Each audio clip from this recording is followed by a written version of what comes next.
የግዙፉ ኢትዮ ቴሌኮም አክሲዮኖች በኢትዮጵያ ሰነደ ሙዓለንያዎች ገበያ ላይ በትናንትናው ዕለት መገበያየት ጀምረዋል። በይፋ ብዙዎቻችሁ ስትጠይቁ የነበረው እዚህ ቻናል ላይም የኢትዮ ቴሌኮም ሼር ከምን ደረሰ፣ ዲቪደንድ መቼ ይከፈላል፣ ለነማን ይከፈላል፣ ትርፍ ክፍፍል እናገኛለን አናገኝም፣ አክሲዮኖቻችን ከደረሱ ብላችሁ ስትጠይቁ የነበረው ነገር ሙሉ በሙሉ የመለሰ ነገር ዛሬ ነግራችኋለሁ። ኢትዮ ቴሌኮም ምን ሲያደርግ ነበር ትላንት በነበረው ስርዓት ላይ ከሰሟቸው ነገሮች ዛሬ ለነግራችሁ ነው። እንዴትስ አድርጋችሁ ታዲያ የኢትዮ ቴሌኮም አክሲዮን የደረሳችሁ ሰዎች ማስተዳደር ትችላላችሁ?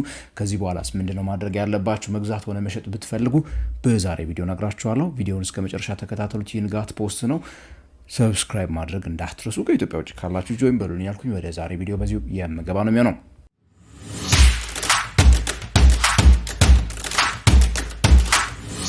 በትናንትናው ዕለት እንግዲህ የኢትዮ ቴሌኮም እና የኢትዮጵያ ሰነደ ሙዓለንያዎች ገበያ በጋራ ስካይላይት ሆቴል አዘጋጅተው በነበረው ዝግጅት ላይ ኢትዮ ቴሌኮም ኃላፊ ወይዘሪት ፍሬሕይወት ታምሩ ስለ ሂደቶቹ ወይ ደግሞ ኢትዮ ቴሌኮም ስላሳለፋቸው ሂደቶች ገለጻ አድርገው ነበር። በዋናነት እንግዲህ መንግስት ወይ ደግሞ የኢትዮጵያ መንግስት የቴሌኮም ካምፓኒው ባለቤት ማለት ነው ይህንን ጉዳይ ወይ ደግሞ ለህዝብ 10% የሚሆነውን ድርሻ ለመሸጥ ኢኒሼት ከማድረግ ጀምሮ ድርጅቱን ለዛ የሚሆን ብቁ የማድረግ ሂደት ውስጥ አልፈው እንደነበረና በኋላም ላይ ደግሞ ሼር ካምፓኒ ለመሸጥ በሚሄዱበት ጊዜ ደግሞ ካምፓኒውን እንደ ሼር ካምፓኒ ፎርም የማድረግ ሂደት የሼር ላውንች ማድረግ ሽያጩን ማለት ነው። ከዛ በኋላ ሽያጩን ማስጀመራቸውን ከዛ በመቀጠል ረጅም ጊዜ የወሰደባቸውና በተደጋጋሚ ብዙ ሰዎች ጥያቄ ሲጠይቁ የነበረውና ቆይታ የተፈጠረው እንግዲህ ኢንቨስተሮችን ቬሪፋይ ማድረግ ኬዋይሲያቸውን ቬሪፋይ ማድረግ ደንበኛን ወቅ እንደሚባለው ሁላ ማለት ነው። ገዥህን ወቅ ኢንቨስተሩን ወቅ የሚለው ነገር መታወቂያ በተለይ ከፋይዳ አይዲ ጋራ ቬሪፋይ ያደረጉ ሰዎችን መለየት በጣም ጊዜ ስለመውሰዱ ነው የተነገረው። ከዛ መስከረም አካባቢ ሁላችንም እንደምናስታውሰው እንግዲህ አክሲዮን የገዙ ሰዎች ሼራቸው ምን ተደረገላቸው? አሎት ተደረገላቸው። ከዛ በኋላ ደግሞ እንግዲህ ዲማቴሪያላይዜሽን የሚባለው ነገር አለ። ሼር በዚህኛው አሁን ባለው በኢትዮጵያ ካፒታል ገበያ ባለስልጣን ህግ መሰረት በሰርቲፊኬት አይያዝም፣ በሰርቲፊኬት አይሰጥም። ኤሌክትሮኒክሊ ዲማት መደረግ መቻል አለበት። ያንን ሂደት አልፈው ጨርሰው ነው እንግዲህ የመጡት። ቁጥሮችን ልንገራችሁ ምን ተብለዋል የሚለውን ነገር ለምሳሌ ስናነሳ 47377 የሚጠጉ ኢንቨስተሮች ናቸው ብራቸውን ከፍለው አክሲዮን ከኢትዮ ቴሌኮም ለመግዛት ፍላጎታቸውን አሳይተው ብሩን ቴሌብር ላይ የከፈሉ አካላት እነዚህ ናቸው። ከዚህ ውስጥ ግን እንግዲህ የተሸጠው እነዚህ 47000ዎቹ ማለት ነው 10.7 ሚሊዮን ሼሮችን ለመግዛት ነበረ ፍላጎት ያሳዩት። ወደ 3.2 ቢሊዮን የኢትዮጵያ ብርም ተከፍሏል ለዚህው ለተባለችው ማለት ነው። ታዲያ ቅድም እንዳልኳችሁ እነዚህ ሼሮች ረጅም ጊዜ የወሰዱበት ዋነኛው ምክንያት ቬሪፊኬሽን እየተሰራላቸው ነው።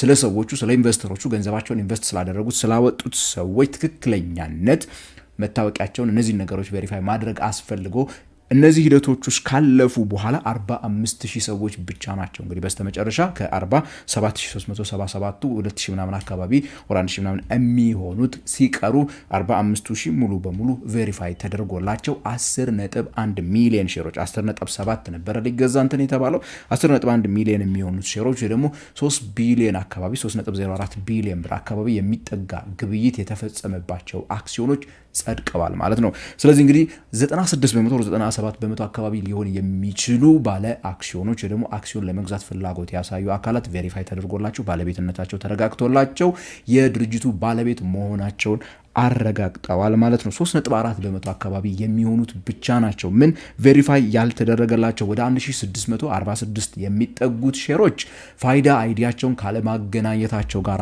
የተያያዘ ነው እንግዲህ አክሲዮኖቻቸው ቬሪፋይ እንዳልተደረጉላቸው ኢትዮ ቴሌኮም ይፋ ያደረገው። 248 የሚደርሱት ደግሞ ባለ አክሲዮኖች በዋናነት የውጭ ሀገር ዜጎች ሆነው ነው የተገኙት። በኢትዮጵያ ኢትዮጵያውያን ሊሆኑ ይችላሉ። ብቻ የኢትዮጵያ መታወቂያ የሌላቸው ዜግነት የሌላቸው ሰዎችም ብሩን ከፍለው ከ10.7 ሚሊዮን ሼሮች ውስጥ ማለት ነው ባለቤት እንሆናለን ብለው ሲጠብቁ የነበሩ ነበረ።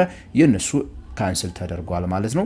ሌሎቻችሁ ወደ 1600 ምናምን የሚጠጉ አክሲዮኖች ባለ አክሲዮኖች ነገርኳችሁ። ታዲያ እነዚህ አካላት ፋይዳቸውን የሚያስተካክሉ ከሆነ የሚጠየቁትን ነገር የሚያስተካክሉ ከሆነ አክሲዮኑ አሁንም ይደለደልላቸዋል ብለው ነው እንግዲህ ዋና ስራ አስፈጻሚዋ ወይዘሪት ፍሬሕይወት ታምሩ የተናገሩት። ስለዚህ ይሄንን ማድረግ ይችላሉ። ይሄንን ሁሉ አልፎ ነው እንግዲህ ዛሬ በኢትዮጵያ ሰነደ ሙዓለንያዎች ገበያ ላይ አክሲዮኖቹ እንደፈለገ ሰው መግዛትም ሆነ መሸጥ እንዲችል በሰከንደሪ ማርኬት በምንለው የግብይት መድረክ ላይ እንዲሁ ምን የተደረገው የተመዘገበው ሊስት የተደረገው ዛሬ ግብይቱን ጀምሯል። ታዲያ ዛሬ ግብይቱን ጀምሮም ወደ 38 የሚጠጉ ኢትዮ ቴሌኮም አክሲዮኖች ግብይት ሲካሄድባቸው ለመመልከት ችለናል። ቀኑ ትላንትና በተጠናቀቀበት ጊዜ ወደ 345 ብር ነው መጨረሻ ላይ የኢትዮ ቴሌኮም አክሲዮን እየተገበያየ የነበረው የባለ 100 ብር አክሲዮን ማለት ነው።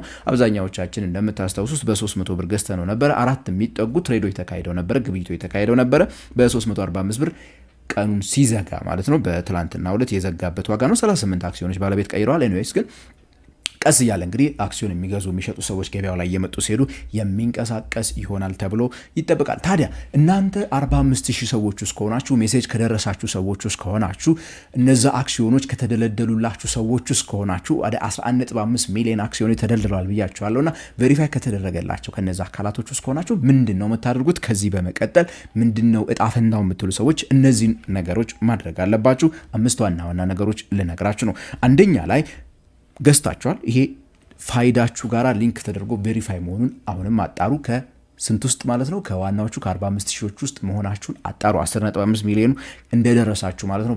ፋይዳ ቬሪፋይ እስካደረጋችሁ ድረስ ይሄ ሆኖላችኋል። ይሄ ማለት አክሲዮኖቻችሁ ዲማት ተደርገው ተቀምጠዋል ማለት ነው። ደን ቀጣዩ እነዚህን አክሲዮኖች ማስተዳደር አለባችሁ። እነዚህን አክሲዮኖች ለማስተዳደር ቀጣዩ ስቴፕ እንግዲህ የብሮከሬጅ አካውንት መክፈት መቻል አለባችሁ፣ ወይ ደግሞ የኢንቨስትመንት አካውንት የምንላቸው። በአሁኑ ጊዜ እንግዲህ የኢትዮጵያ ሰነደ ሙዓለ ንዋዮች ገበያ 7 የሚደርሱ የግብይት አባላት እንዳሉት እንደዚህ ዋና ስራ አስፈጻሚ ዶክተር ጥላሁን እስማኤል ሲናገሩ ሰምተናል። ስለዚህ እነዚህ 7ቱ አንዱ ጋር ሄዳችሁ ወይ ደግሞ ነዋይ አፕሊኬሽን ላይ ሄዳችሁ እነዚህ 7ቱን ታገኟቸዋላችሁ። እዛ መርጣችሁ የብሮከሬጅ አካውንት የኢንቨስትመንት አካውንት መክፈት ግዴታችሁ ነው። የቴሌን አክሲዮኖች ልታስተዳድሩ የምትፈልጉ ከሆነ ያለነሱ አትችሉም።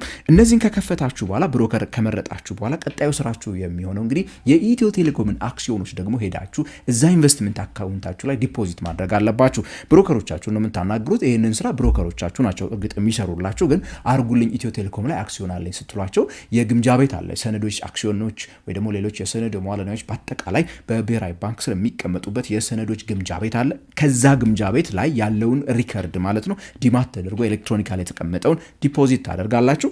ከዛ በኋላ ያንን ልክ ሲጨርሱ ብሮከሮቻችሁ ይሄውላችሁ አክሲዮኖቻችሁ አሉ ብለው ይነግሯቸዋል። ኖርማሊ ነዋይ ካላችሁ ነዋይ አፕሊኬሽን ላይ ሆልዲንጋችሁ መቀየር ይጀምራል፣ ቁጥሩ መቀመጥ ይጀምራል ማለት ነው። ከዛ በኋላ እንግዲህ ሼሮቻችሁን ማኔጅ ማድረግ ትጀምራላችሁ። ስትፈልጉ ትገዙበታላችሁ፣ ስትፈልጉ ትሸጡታላችሁ።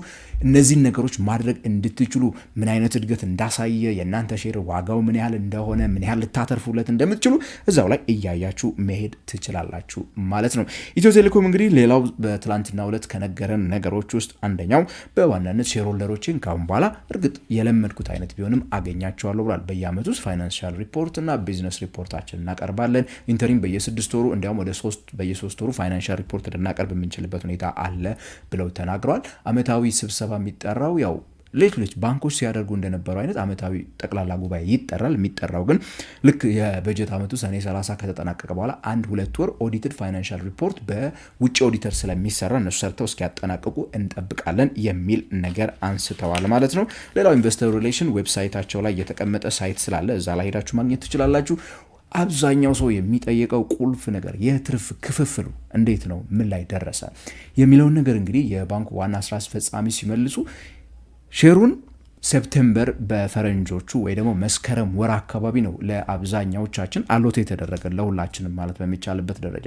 ስለዚህ ሁሉም በዛን ቀን አሎት የተደረገላቸው ሰዎች እንግዲህ በዘንድሮ ትርፍ ላይ የመካፈል መብት አላቸው የሚል ነገር ነው የተነሳው። እዛ ውስጥ ኤሊጂብል ያደርጋቸዋል። ይሁንና ስለ ዲቪደንድ ማወቅ ያለባቸው ነገር ዲቪደንድ ፖሊሲው ፕሮስፔክተሱንም ባወጣው ጊዜ ባስቀመጠው መልኩ ኤጂኤም ሲካሄድ ወይ ደግሞ ጠቅላላ ጉባኤ በሚደረግበት ሰዓት ቦርድና ጠቅላላ ጉባኤው በሚስማሙት መልኩ ዘንድሮ ዲቪደንድ እንክፈል አንክፈል የሁሉ ጊዜ ቢሆን ባንኮችም ላይ ቢሆን ማለት ነው ላለፉት 30 ዓመታት እየከፈሉ ያሉ ባንኮች ለምሳሌ ቀጣይ ዓመት ዲቪደንድ እንከፍላለን አንከፍልም የሚለውን በስብሰባው ላይ ነው መጨረሻ ላይ የሚወስኑት። ልክ እንደዛው በዛ ጠቅላላ ጉባኤ የሚወሰን ሆኖ በባለ መብትነት ደረጃ ይከፈልም አይከፈልም ግን መብት አላቸው ወይ የላቸውም የሚለውን ነገር ግን አላችሁ ማለት ነው። ዘንድሮ አክሲዮኖቻችሁ የጸደቁላችሁ የዘንድሮ ዓመት ትርፍ ላይ ተካፋይ እንድትሆኑ የሚያደርግ ሁኔታ አለ። መከፈል አለ መከፈሉ ቅድም እንዳልኩት ጠቅላላ ጉባኤ ላይ እናንተ ባለ አክሲዮኖቹና የእናንተ ቦርድ ሜምበርስ የሚወስኑት ይሆናል ነው የተባለው። ጥያቄ ካላችሁ ታዲያ ኮሜንት ሴክሽን ላይ ጻፉልኝ። ስለ ኢትዮ ቴሌኮም አክሲዮኖቹን መገበያየት የምትፈልጉ ከሆነ ቶሎ ብላችሁ እነዚህ ቅድም የነገርኳችሁን ስቴፖች ካደረጋችሁ መግዛት መሸጥ መጀመር ትችላላችሁ ማለት ነው። ለቻናሉ አዲስ ከሆናችሁ ታዲያ ሰብስክራይብ በሉ እያልኩኝ በዚሁ እሰናበታችኋለሁ። እኔ ገሜ ብራው ነኝ።